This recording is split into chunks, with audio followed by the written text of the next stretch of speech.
بسم الله الرحمن الرحيم ثم الصلاة والسلام على رسول الله صلى الله عليه وسلم أوصي نفسي وإياكم بتقوى الله عز وجل كما قال ربنا في القرآن الكريم بعد أعوذ بالله من الشيطان الرجيم يا أيها الذين آمنوا اتقوا الله وقولوا قولا سديدا يصلح لكم أعمالكم ويغفر لكم ذنوبكم ومن يطع الله ورسوله فقد فاز فوزا عظيما وقال أيضا يا أيها الناس اتقوا ربكم الذي خلقكم من نفس واحدة وخلق منها زوجها وبث منهما رجالا كثيرا ونساء واتقوا الله الذي تساءلون به والأرحام إن الله كان عليكم رقيبا فإن أصدق الحديث كلام الله وخير الهدي هدي محمد صلى الله عليه وسلم وشر الأمور محدثاتها وكل محدثة بدعة وكل بدعة ضلال وكل ضلالة في النار يقول ربنا تبارك وتعالى بعد أعوذ بالله من الشيطان الرجيم إن المسلمين والمسلمات والمؤمنين والمؤمنات والقانتين والقانتات والصادقين والصادقات والصابرين والصابرات والخاشعين والخاشعات والمتصدقين والمتصدقات والصائمين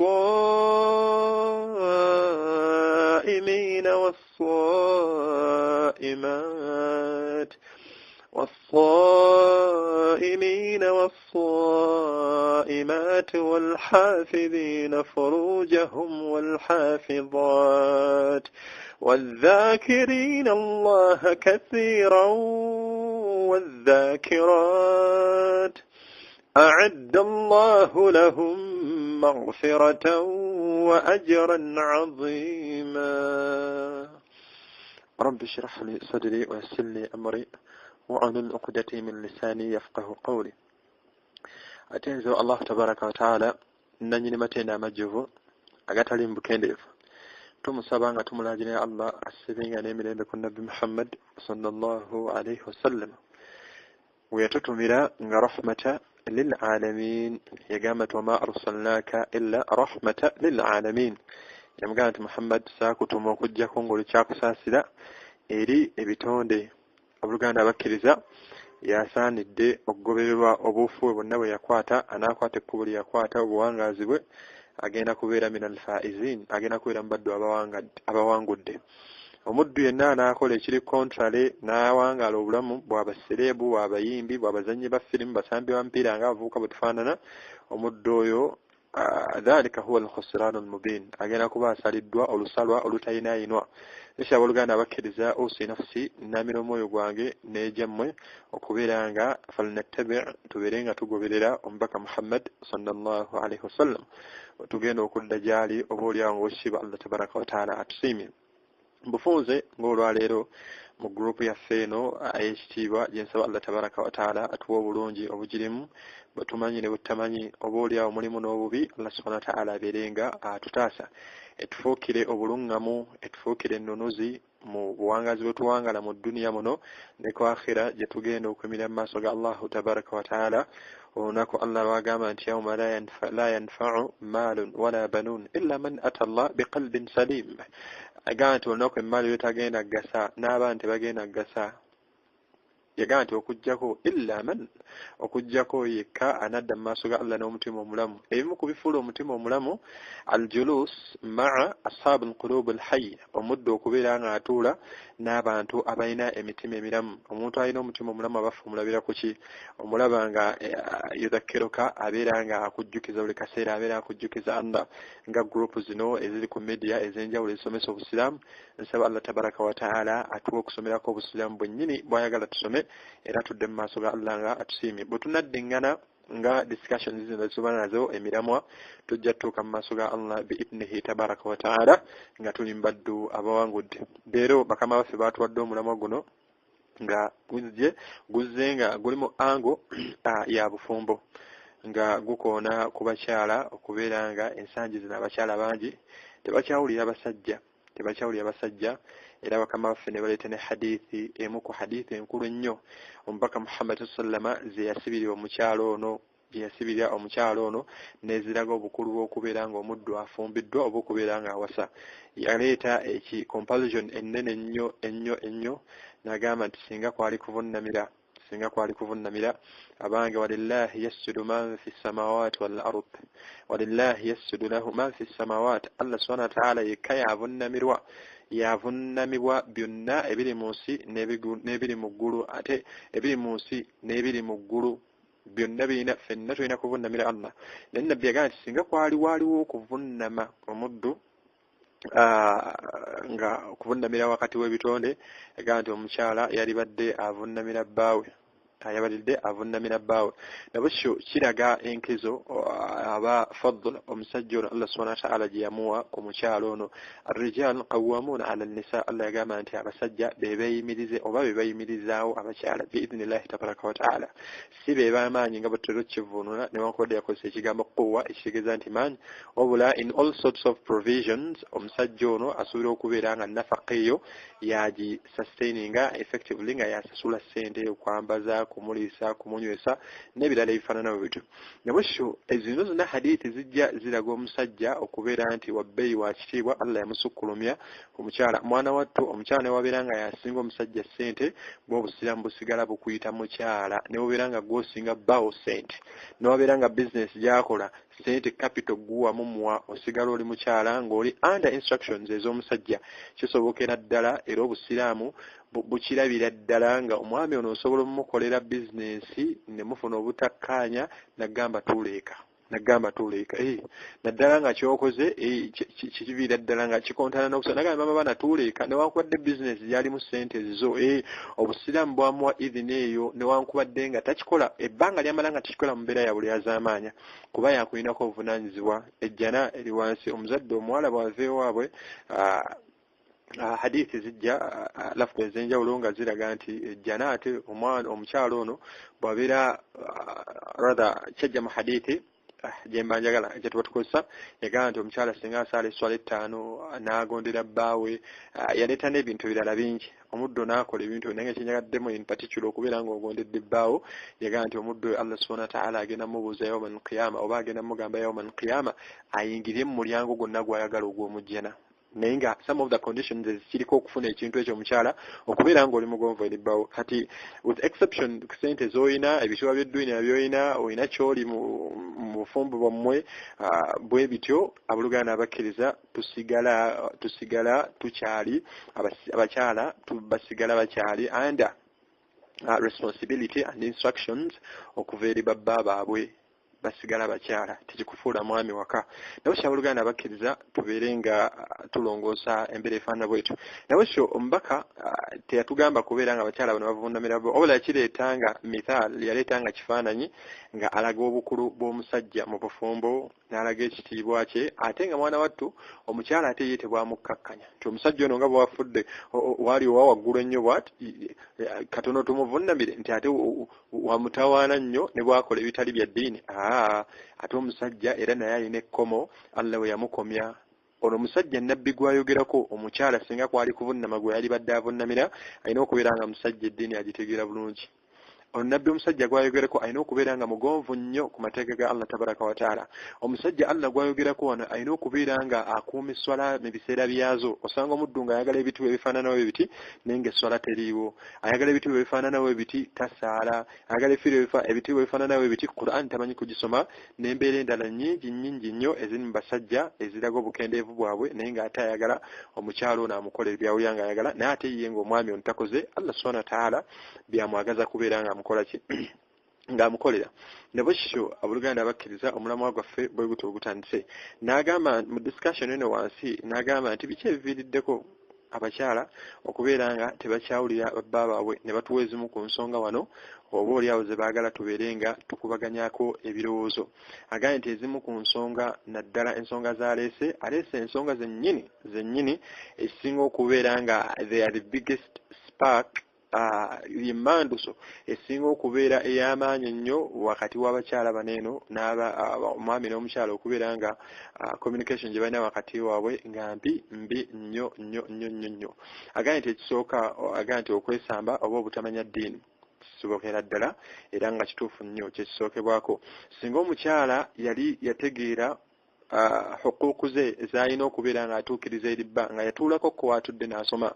Abakyala bangi naddala okuddako emabega abaddu bangi tugenze mu ibaada eno ey'obufumbo nga just we look at it as entertainment, just having fun.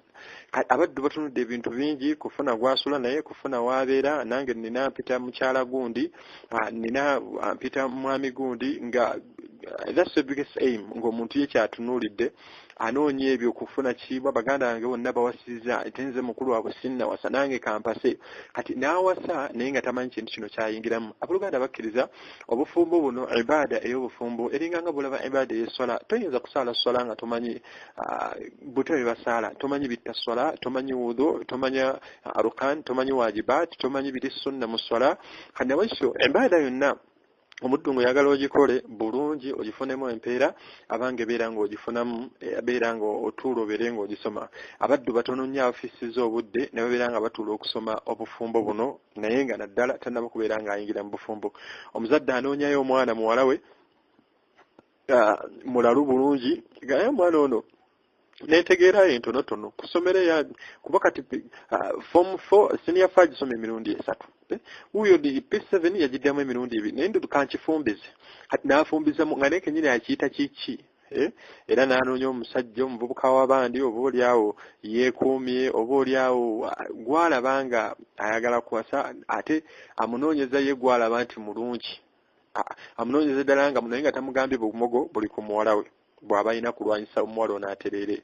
Kati omuddu omwana afaanana bw'ati n'atuuka okuyingira mu bufumbo wallahi nga byonna avuluga bivuluge talina kyamanyi. Nabakityo abaddu bangi twesambye okubeera nga tusoma eddiini.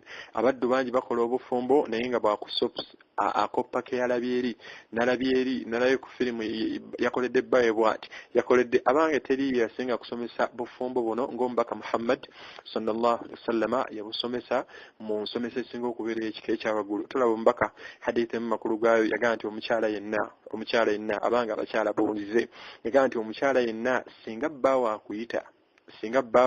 akuyita nabbi n'aleeta ekifaananyi naga nti newobanga obadde oli ku tannuur abarabu ze baakozesanga ezo bekare ze baakozesanga nga basiikirako emigaati.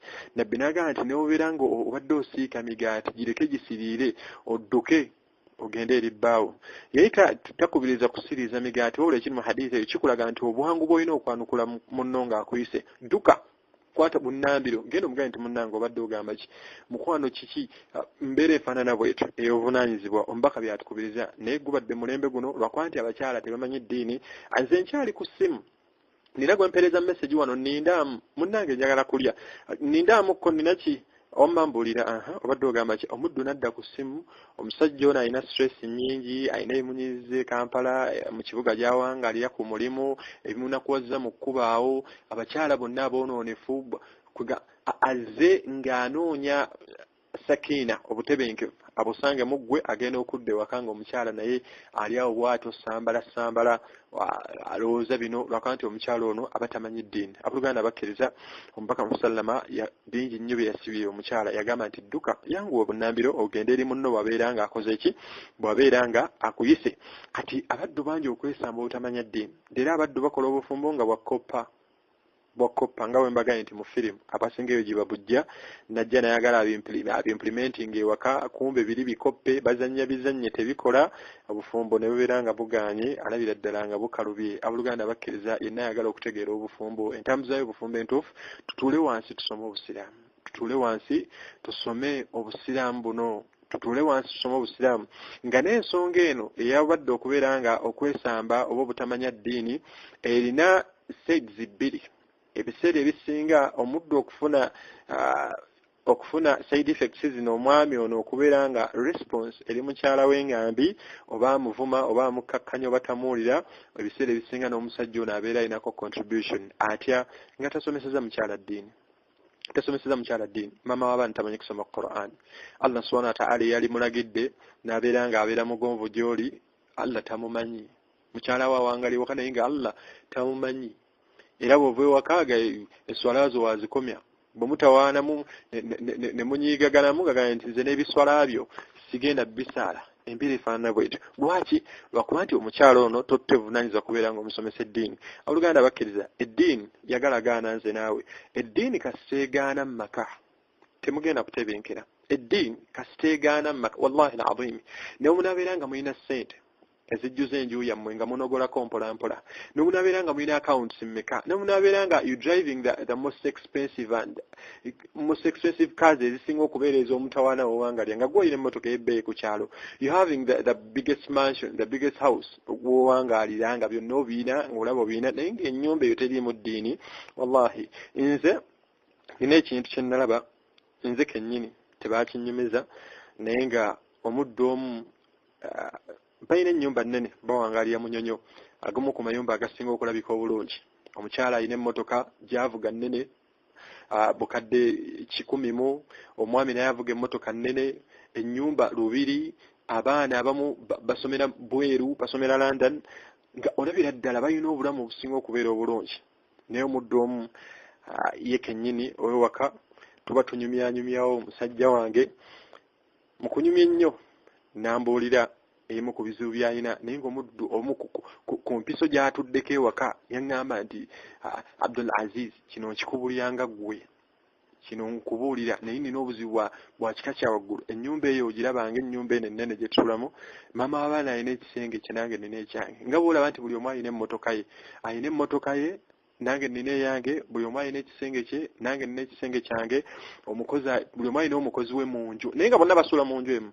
Alina omukozi amufumbira n'omwami alina omukozi amufumbira. Ono alina amwoleza just nti mubalaba nga bayingidde omulyango gumu naye nga the interior wallahi n'osanga abaddu nga basuula mu kasiisira basula ennyumba barentinga wallahi moreover nga barentinga only 1 bedroom house barentinga ennyumba kisenge kimu naye n'obasanga nga wallahi beebaka ne balya bulungi.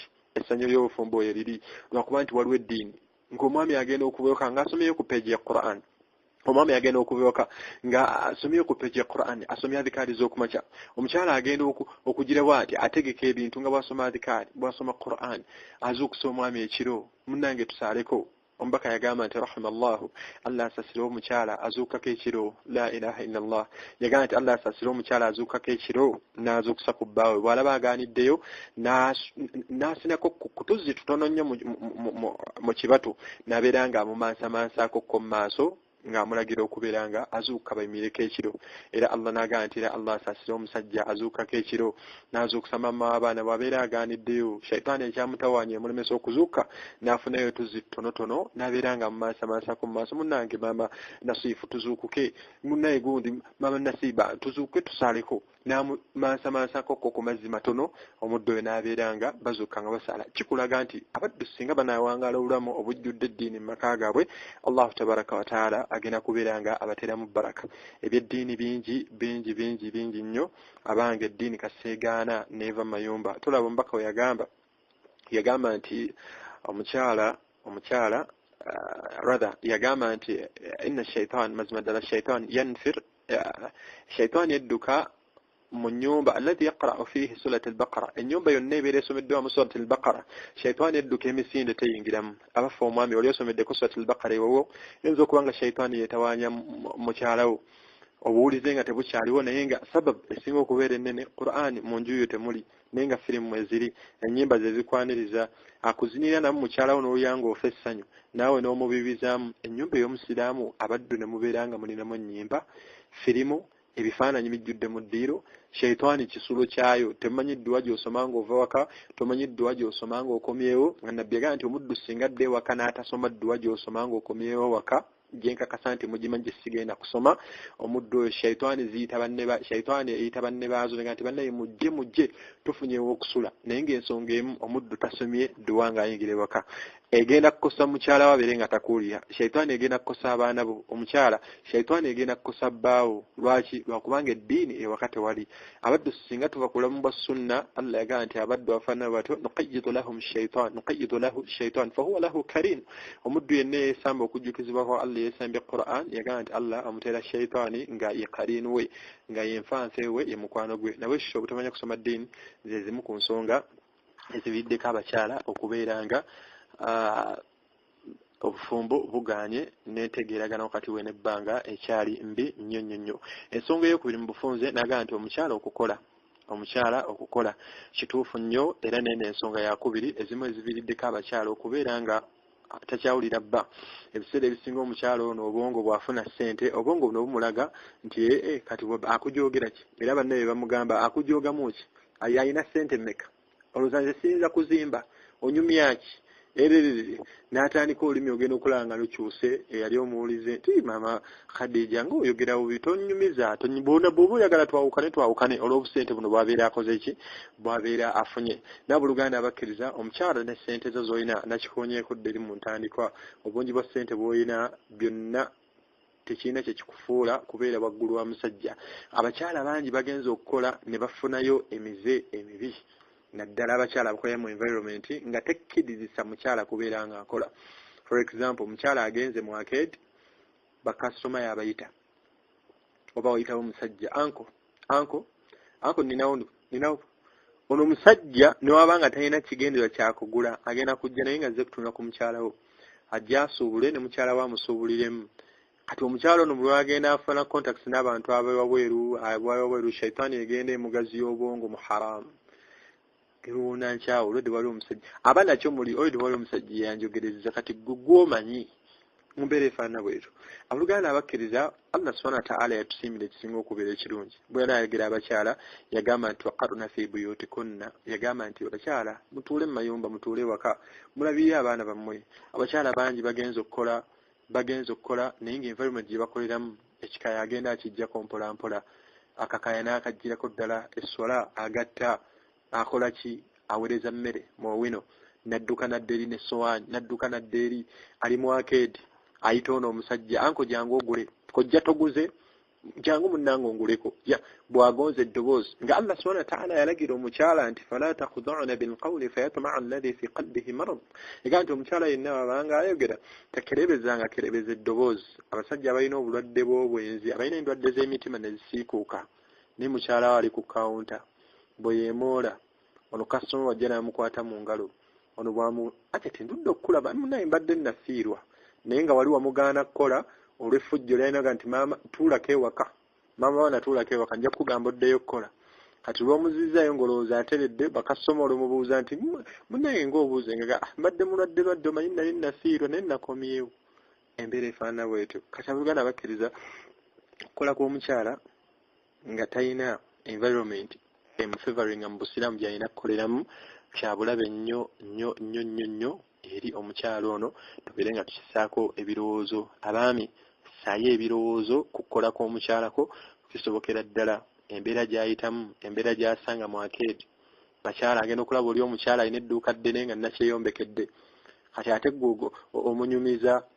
Kati obwongo buddukirayo ku oli omukyala omugagga alina ssente naye nga talina mwami. Ye shaitaani nemulaga nti omukyala oyo ali bulungi nnyo, talina mubuuza gy'ava kiro, talina mumanyiira, talina ng'emuwundiraawo ogenda okulaba nga takyawulira, ajula kuyisaamu buswayo ng'okomyewo olyeta ekiro. Nokyalugana abakkiriza tugobere Qur'an ekitiibwa ate tugoberere Mbaka Muhammad sallallahu alaihi wasallam. Teriyo mukyala wa mbaka yenna yalabibwako ng'akola, era Khadija radhiyallahu anha yeewuunyisa omukyala ono w'ebbeeyi. Kasita yamala okubeera nga awasiddwa omubaka Muhammad sallama n'akwata emmaali yonna. Tumya omukyala alina eddiini, yakwata emmaali yonna ng'alabye omuvubuka omwesigwa omulungi, omwami omulungi, n'akwata emmaali yonna n'agiwa omubaka Muhammad sallama, n'amugamba nti Muhammad, okuva ne leero emmaali yange yonna gye nnina mmaali yo, yiye emmaali yaffe, genda okole. Omubaka n'atandika okukola nga amaze okuwasa Khadija. Khadija n'atuula ewaka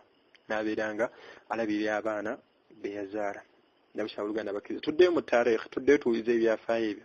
Ensonga endala y'okusatu gye batuwadde nti okuwangaalira ku mizigo era nayo esobola okubeera ebimu ku bintu ebisinga okulya eddiini y'omuntu ennyo ye muddu wawangaalira n'abaani bawangaalira nabo. Nsaba Allah subhanahu wa ta'ala abaddu abakyali ku mizigo abeerenga abataasa embeera efaanana bweti. Emizigo egyo giriko ebintu bingi nnyo, asanzeeko emikwano emibi.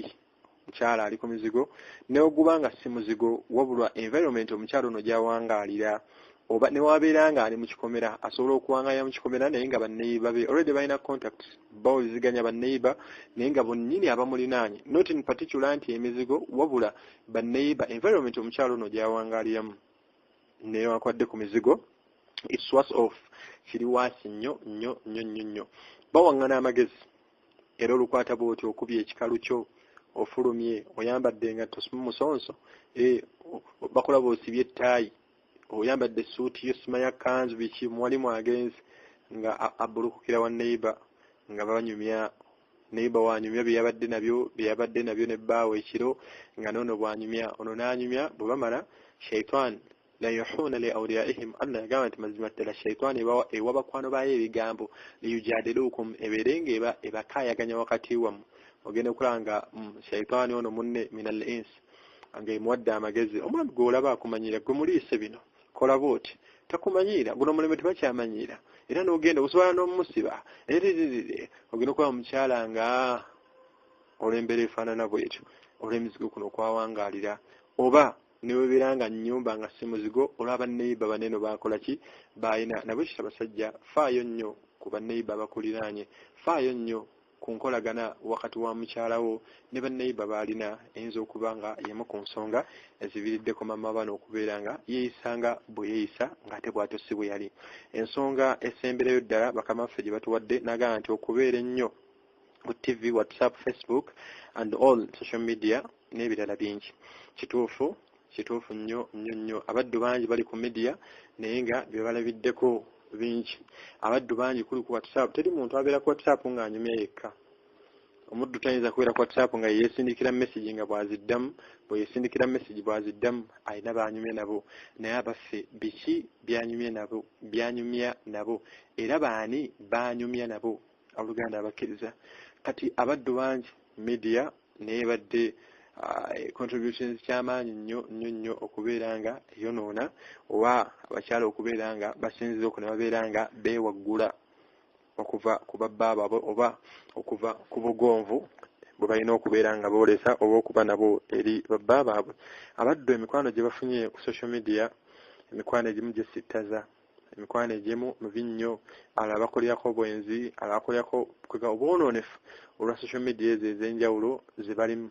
Era omusajja n'atafaayo, kyobola ogenda omugamba nga already alina option endala, kati gwe kalakaasa lulwo ku Facebook alinako bayinza okwogera nabo ne bamumalira kyawulira kyayagala.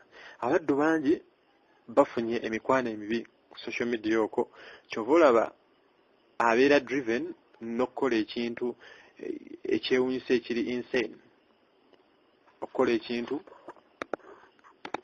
Omubaka Muhammad sallallahu alaihi wasallam kyava atugamba mu hadithi n'agamba nti almaru ala dini khalilihi, almaru ala dini khalilihi, yagamba nti omuddu abeera ku ddiini ya mukwano gwe. N'atwewaza omubaka n'atwekesa n'atulabula n'atugamba nti fanzur man tukhalil, wegendereze nnyo, faayo nnyo ani gwefudde mukwano gwo. Abaddu bangi abakyala balina emikwano egibasuddemu embeera embi, okubeera nga si bawulize eri babba baabwe nga bagijje ku social media, bagijje ku WhatsApp, bagijje ku media ez'enjawulo.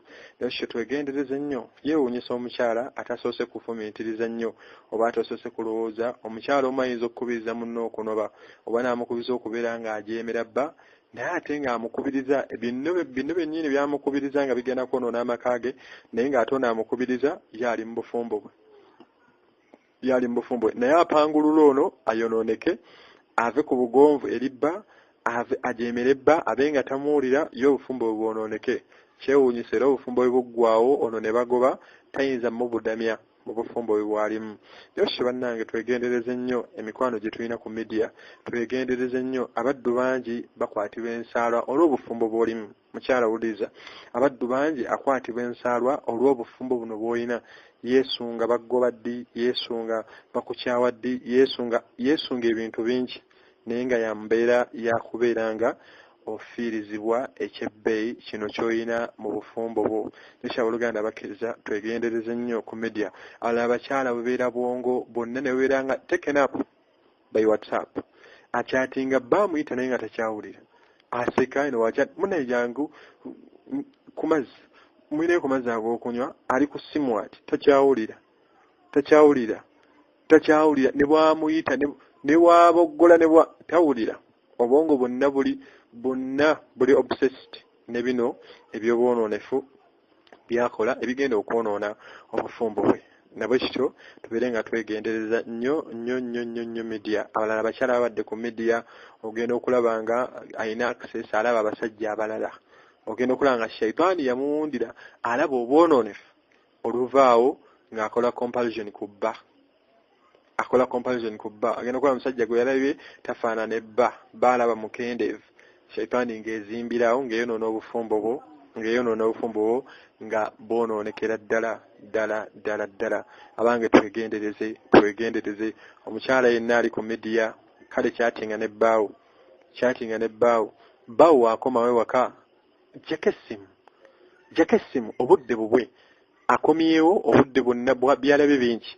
Tulaba omubaka Muhammad sallallahu alayhi wa sallam yagamba omwami nti omusajja yenna bw'obeera nga mathalan otambula n'olaba mu butali bugenderevu nga bw'onaaba for example oli mu taxi n'olaba embeera eyo n'ekuleetera obwagazi. Nabbi yagamba omusajja ono nti dduka bunnambiro ogende eri mukyalawo. Dduka emisinde ogende eri mukyalawo gy'olina okutebenkera n'okumala obwagazi bwe. Kati omusajja ono afunye challenges mu tawuni. Bano abakazi Kampala nga bwefaanana obuvundu bwayo n'abawala abonoonefu abajjuddemu. Omusajja ono agumiikirizaako yeya ku bugubi. Atunda bakasitoma abajja ono ayambadde bw'atyo, oli atambula bw'atyo, ono aleeta emmere ayambadde bw'atyo. Bw'azaayo amaaso bw'atunula eribwa. Obugubi obwo bwaliko nange kaŋŋume kanninde nzire ewaka ntebenkera eri maama w'abaana. Agenda okudda nga naawe ofaanana nga bw'oyagala. Oyogera bubi, omuddamu bubi. Omusajja ono kikyomusindika okubeera ng'akola? Gwomusuubira kubeera ng'akola ki? Ekyabooluganda bakkiriza bannange tulongoose. N'ekisembero ddala kiri eri baganda bange abasajja okubeera nga tuyitiriza nnyo okubeera nga tusaba Allah tabaraka wa taala okubeera nga atera barakaati mu bantu betuwangaala nabo. Fissa yakadde osabire mukyalawo. Omusajja yenna fissa nga yakadde osanga omusajja nga asaba emmotoka n'asaba enju naye nga tafukamirangako wansi kusaala raaka 2 n'awanika emikono nti ya Allah nongosereza maama w'abaana muddwaze. Wallahi bangi nga takisabangako Allah. Omukyala agaanye. Omukyala ntabudde naye nga tafukamiranga kutawanikangako mikono gye qiyamul layl n'azuukako ekiro nga azuukuse kusabira mukyala we n'abaana abantu b'enju ye. N'azuuka n'asaba emmotoka, azuuka n'asaba pikipiki, azuuka n'asaba omulimu omulungi. Abange Allah yekka yayinza okutereeza mukyala we kubanga akawompo ke kali mu mukono gwa Allah. Omukyala Allah yekka yayinza okutereeza bbaawo kuba akawompo ke kali mu mukono gwa Allah tabaraka wa taala. Abange abafumbo tubeere nga tusabirigana. Sabira munno, musabire Allah subhanahu wa ta'ala ajje mukuteramu obulungi bungi. Muwangale ku dunia kuno babiri ne omunadda mu maaso ga Allah ku akhira ng'era muli mu baddu abawangudde abagenda okusanyusibwa n'ejjana. Abooluganda abakkiriza ebigambo naye tuyinza kusingakaawo. Nsaba Allah subhanahu wa ta'ala atufuulire obutebenkevu bw'amaaso gaffe n'ebiyungu byaffe eri abantu batuwadde okubeera nga tuwangaala nabo. Allah atere barakaati mu buwangazi bwaffe obusigaddeyo era atusonyiwe byonna bitusobezza mu buwangazi bwaffe bwe twakawangaala. Abaami abange tukulembeze. Allah yagamba omubaka nti khudhil afwa wa'muru bil 'urfi, kulembezanga kusonyiwa. Abafumbo tokwatanga ensonga zo zonna n'ozibulira ekitonde, zibulire Allah. Allah ya'alafa baina qulubikum, yagatta wakati w'emitima gyammwe. teri bwetaavu okugamba kitonde kyonna okigamba ebizibu byo laajanira Allah subhanahu wa ta'ala ajja kukumalira abanga eddiini ewaka ebigambo byali badde bingi naye obufunda bw'obudde tukomaawo. سبحانك اللهم وبحمدك نشهد أن لا إله إلا أنت نستغفرك ونتوب إليك. السلام عليكم ورحمة الله وبركاته.